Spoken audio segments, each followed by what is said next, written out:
Hi guys, I'm Aussie and welcome to episode 109 of the First Star Challenge with Everton, and this is a summer transfer special, a Stuart Webber special. Now you can see we haven't gone anywhere since the end of season awards.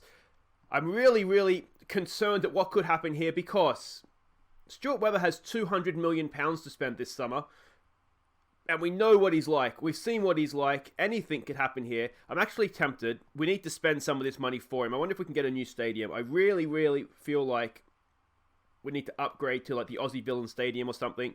What can we say here? We sold out, didn't we? Last season. So need to build it, improve its ambitions, revenue streams, bigger capacity. That's what we need.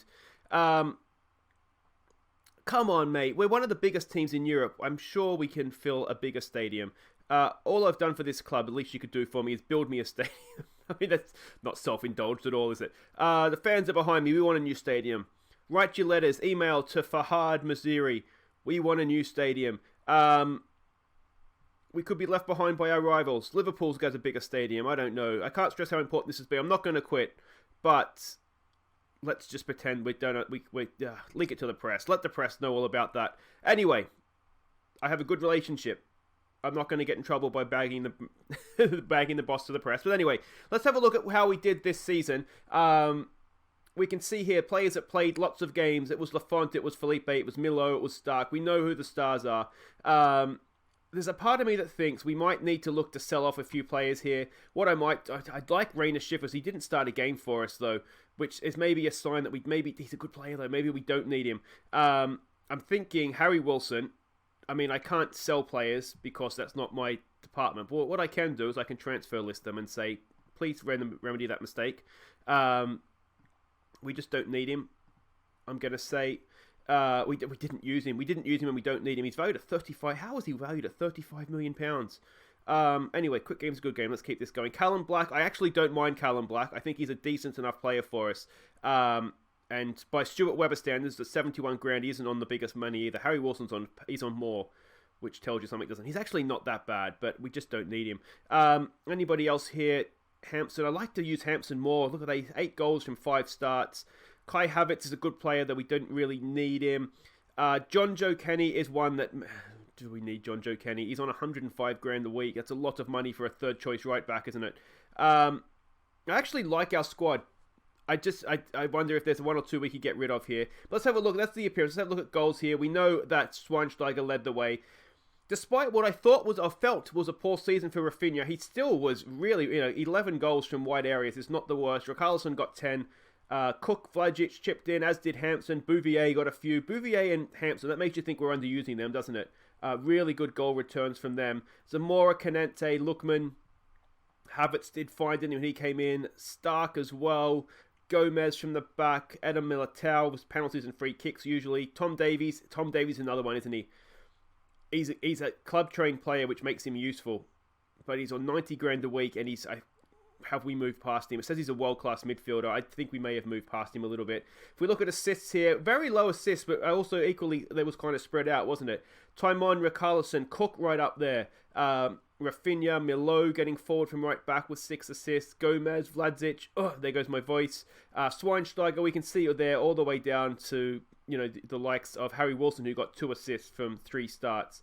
Average ratings, it was Bouvier that led the way, but didn't really play enough games. He tended to play against weaker opposition as well, so that maybe helps with that match average rating. But Timon, Stark, look at all these guys pushing 7.5 an average rating over that many games. Hampson did well when he played.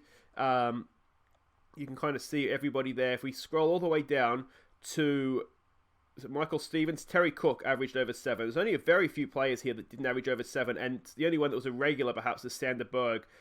He's one of those guys, he's a quiet achiever. Golden Bullseye winner again this season just passed. He just does a job, doesn't he? Just sits in there, keeps possession, and every team needs one player like that, I think. So there we go, we can see how that all went. Keep your fingers crossed. I don't know what Stuart Webber's going to do. We'll be back when he's done something, hopefully not something stupid.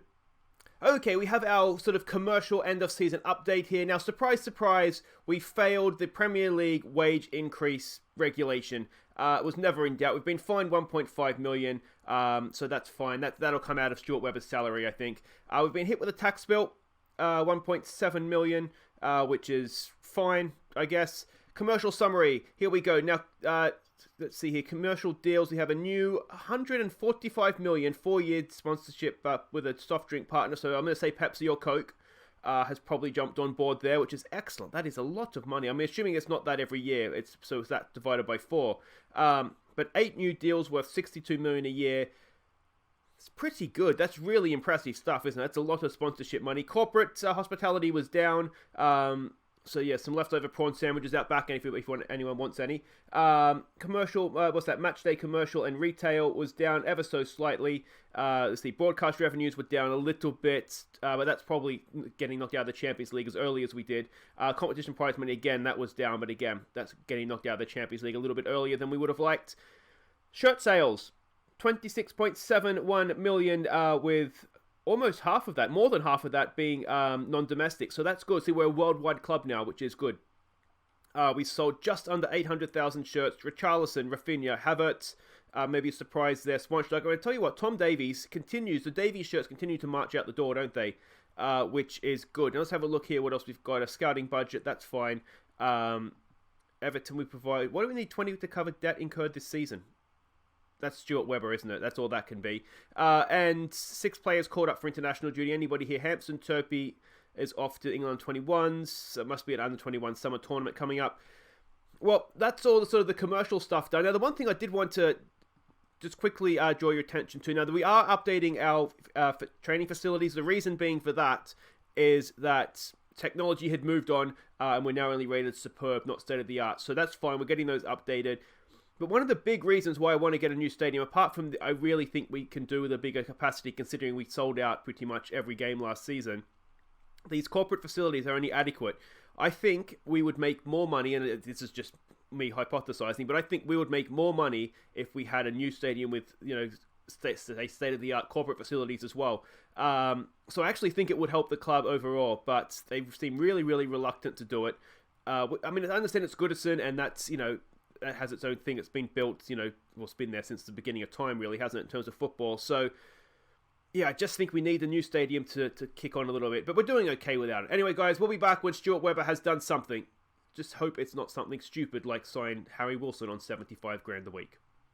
What am I going to do with my summer? So many options, so many options. Hello, Stuart Webber. How you doing? Good. I'm scared to ask, but what's this about? John Joe Kenny wants to leave.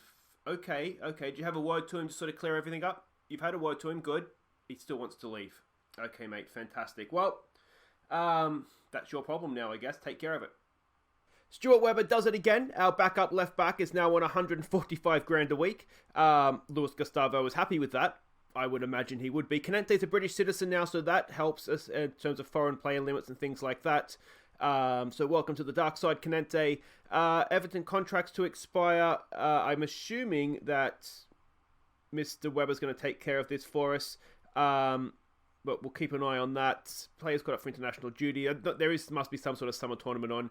The other thing that you saw there is John Joe Kenny went to Stuart Webber to speak to him about being unhappy. He's still unhappy. So yeah, I suspect we might be losing John Joe Kenny in the near future here.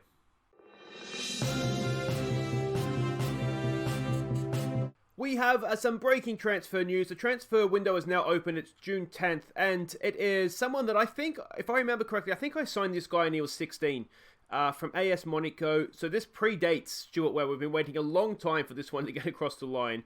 And I think it's fair to say he hasn't developed as I would have hoped since we signed him. I think, if I remember correctly, this was supposed to be the sort of replacement or the person to come in and eventually replace Sanderberg. Yeah, and I'm not really sure why I've done this, but he's here. Jean-Neil Roulette. Requet. Anyway, I don't think we're seeing much of him. We might send him down to the under-23s and just kind of see what happens there. But a new signing nonetheless. Let's hope Stuart Webber can do a little bit better. Oi, Neil, find out if Tim Cahill wants to play golf this afternoon. Can you please, mate? 1 second. Hello?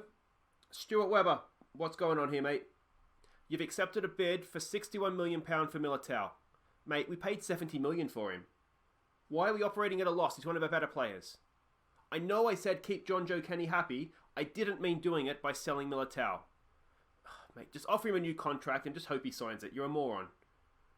So another Stuart Webber close call. Eder Militao we had a 61 million bid from Arsenal accepted for him. We didn't really want to lose him because he can both cover centre back and right back. I can kind of see where Stuart Webber was going with this one because we do have depth in both positions, but he isn't a man we want to lose because he can also cover the DM role.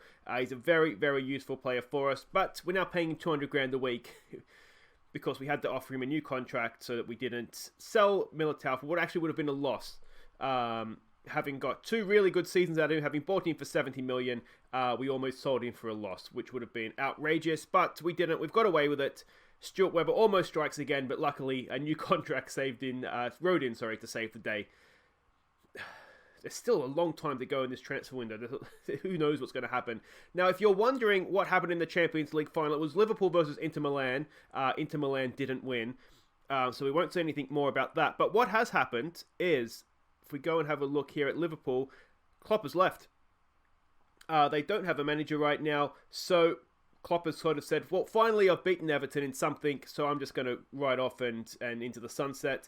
So that we will be up against a new Liverpool manager next year, which may or may not be exciting, we'll see. But also, Manchester City and Manchester United have also replaced their managers this summer so far. So it's going to be interesting next year. It's going to be all change at the top of the Premier League. But let's see what more damage Stuart Webber can do. We'll be back once he's done something else, probably stupid.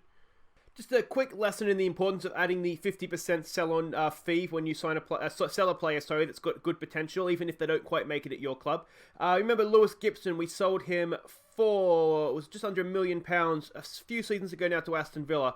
Well, they've just sold him on for 14.75 million to Watford. We are getting, what's that, 7 million or so, just under 7 million for him. I think if my maths is correct there, just under 8 million for him. 4 plus 2 is 6.9, just under 7 million for him. So we've sold basically Lewis Gibson, who was never ever going to make it for our team. We've got £8 million for him. So that's why you should always try and add the 50% sell-on fee, for future sale, for when you sell a young player with the potential, even if they're not going to make it at your club. Lesson, please, notes. There'll be a test at the end.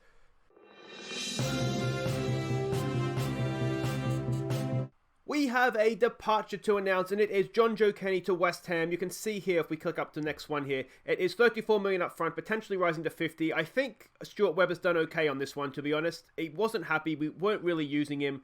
I did transfer list him after the Eder Militao new contract because I figured we don't need £300,000 a week on the bench if Malo's playing at right back. So, well, I mean, he's done good for us. It's a club-trained player. I don't think we could accuse him of not being a good player for us. He's done quite well when he's played. You can see there his games they've just been dropping off. He was sort of second choice to Coleman for a long time, and then I think Milo's kind of sort of leapt over him to go straight as first choice. But he's done well. But like I say, 34 million potentially rising to 50 is a good bit of business for us potentially. Now, this does potentially, again, leave us a little bit short at right back. So what I've done here, if I can just get into the short list here quickly as possible, I have listed as a player as a transfer target. If I can find him down here, it will be a miracle, but we'll see how we go here. Where is he? We're looking for... Is he not here? Transfer... Can we take him off? I may not have shortlisted him, I'm just realizing now. But as a young Argentine, I think he's at Boca. I'm determined to show you who I'm trying to get in here. And of course, by trying to get in, I mean just dropping very, very, subtle hints, let's say, unsubtle hints to Stuart Webber here. I can't see him. Is it this guy? I don't think it's this guy. No, it's not him. Is he on the reserves?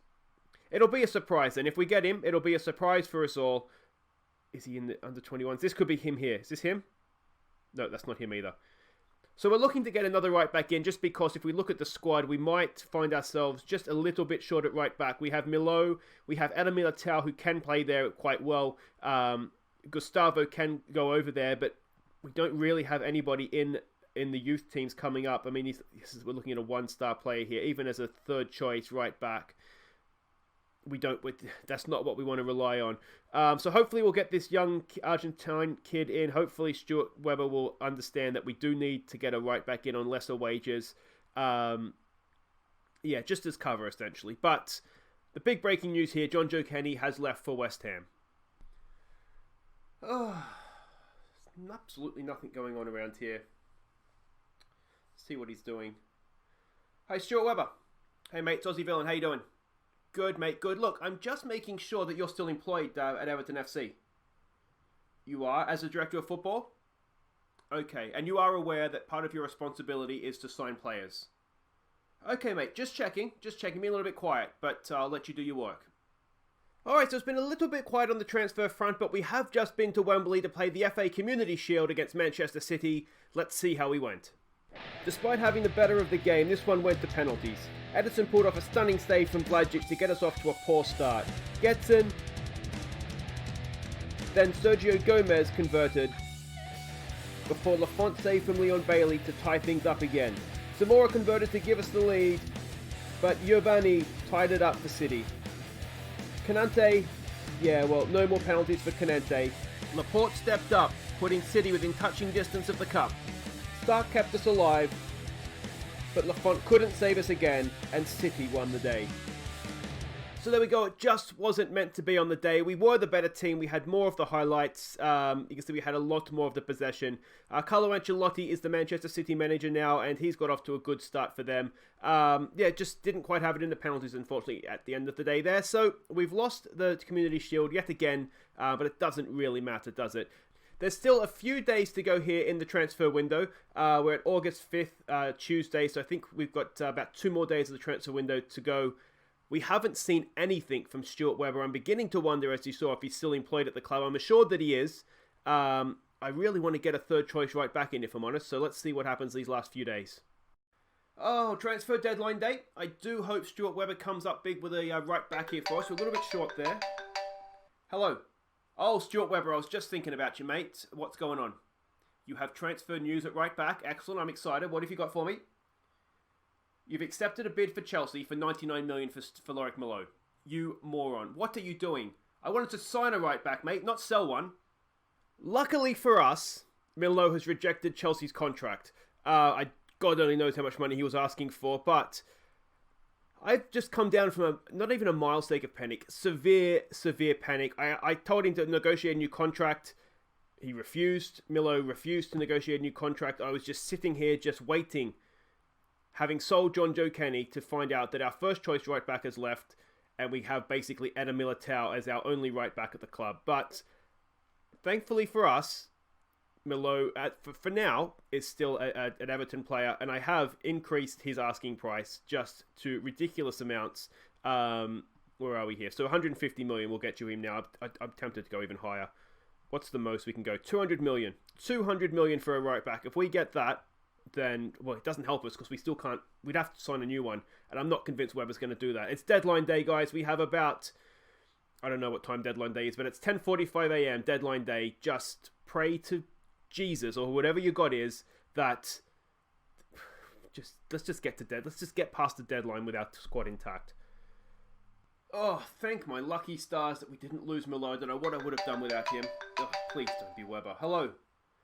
Stuart Webber, what have you done, mate? What have you done this time? You've accepted a £50 million bid for time on?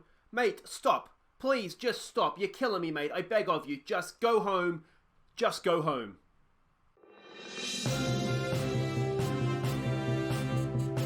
You just had the feeling he was going to go and do something stupid on deadline day, didn't you? Josh Tomon has left us for Chelsea, 50 million up front, potentially another 6 million at the end of it.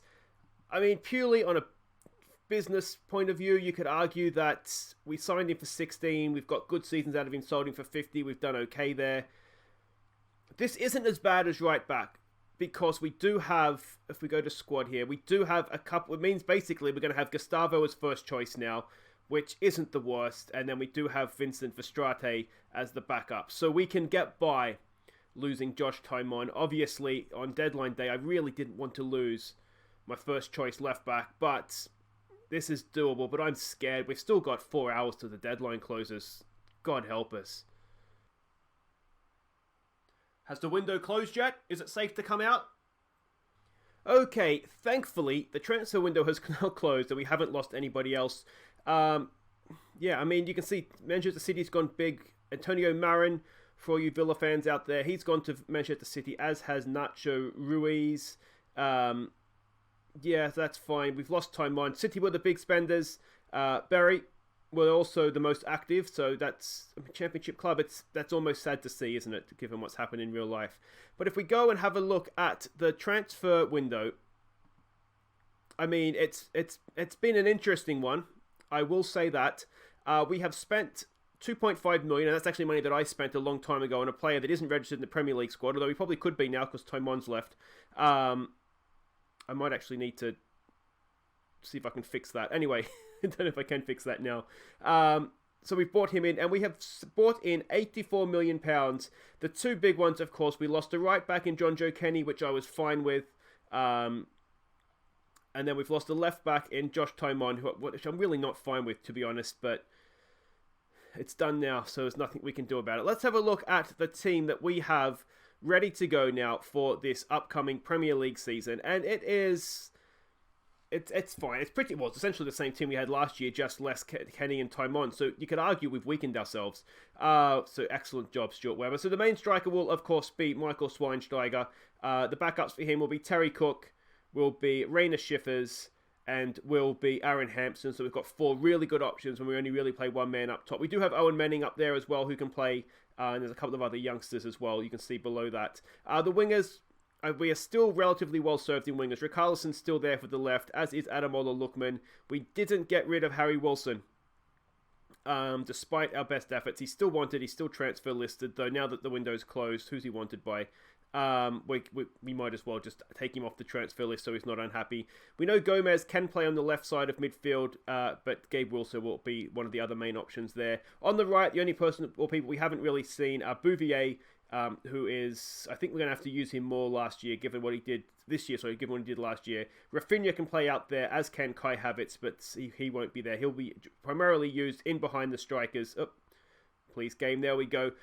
He'll be there with Vlasic as the main two guys there, and we know that we do have Sergio Gomez, who can play there, and we also have Owen Manning, who again can play there. Deeper in midfield, this is where we're strong. I still think this is where probably we're at our strongest. Zamora, Canente, the main two guys there. We know we have Sergio Gomez again, who can play here, along with Tom Davies. Havertz can, probably won't, though. Callum Black is a good depth player. I'm happy to still have him at the team, even though we don't necessarily use him as much as we maybe should have last year. Sander Berg is a good, solid option. And, of course, our youngster here as well. And then we do have two youngsters named after you guys in Hawkey and also Toby Berg, who can play in this position. Centre-back. Centre-back is a good position for us as well. Eder Militao can play here, though he'll primarily play right-back or in this DM role. We also, of course, have Luis Felipe, who can play there, or he does play there. Stuart Taylor, again, we'll look to use him just increasingly more and more because he is getting to that age and development level now where he's good. Nick Stark, of course, Premier League Player of the Year last year, let's not forget. He's an important player for us. Turpey is a good solid option at centre-back, increasingly so, actually, as he gets older and more experienced, along with Sean Lunt as well. Now, left-back, we just have the two at the club now. Luis Gustavo is essentially first choice right now, I think. Though Verstrape, or however you say that name, could push him. They're both decent options. As I said, losing Taimon in itself isn't the worst, but they are literally the only two left-backs we have at the club. We don't have anybody else in the youth teams. So an injury at left-back will be a very, very bad thing for us this season. Milo, we did manage to keep him, and just as well, so that's good. We do have him at right-back. We do, of course, had Ella Militao as well. And Luis Gustavo can play on the right, but he's needed on the left now, so he'll be unlikely to play there unless we're absolutely desperate. Goalkeepers, we know we have Lafont in goal, who's an absolute star for us. Michael Stevens is still around and still a very, very capable backup, and we do, of course, have Willoughby as well, who, again, is a very capable backup. But guys, that is it for the transfer special. Let me know what you think in the comments. I need to go and have a lay down because Stuart Webber is going to end up killing me, honestly. The deadline that was the most tense deadline day I think I've ever had. So there we go. Don't forget to like and subscribe if you have enjoyed this. And of course, we will be back next time to get the season underway. We play West Ham in our first league fixture, and I'm not sure who the second game is against, but we'll do 2 games, I think. So that's all for next time, guys. Until then, I've been Aussie Villain. Thank you so much for watching. Send your abuse to Stuart Webber at Everton FC, and we'll see you next time. Take care.